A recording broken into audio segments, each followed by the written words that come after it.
Face بک page پر بھی سوالات کا سلسلہ ہے. ایک سوال ہے، کیا قبر پر پھول ڈالنا اسراف ہے؟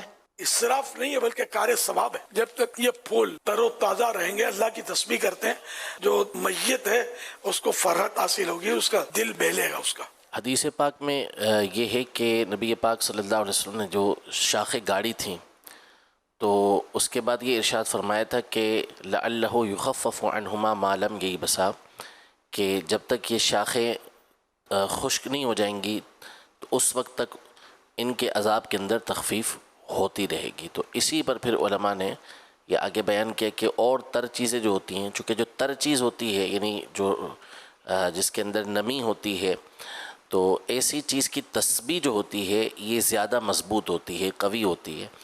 تو جب تک یہ تر رہیں گی اور چیزیں بھی جیسے پھول وغیرہ ہیں تو میت کے عذاب میں اگر عذاب ہو رہا ہے تو اس کے اندر تخفیف یعنی کمی ہوتی رہے گی. رد المحتار شامی جو فقہ کی کتاب ہے، فقہ حنفی کی، اس میں لکھا ہے قبر پر سے تر گھاس نوچنا نہ چاہیے کہ اس کی تسبیح، یعنی وہ اللہ کی پاکی بیان کرتا ہے، اس کی تسبیح سے رحمت اترتی ہے اور میت کو انس ہوتا ہے.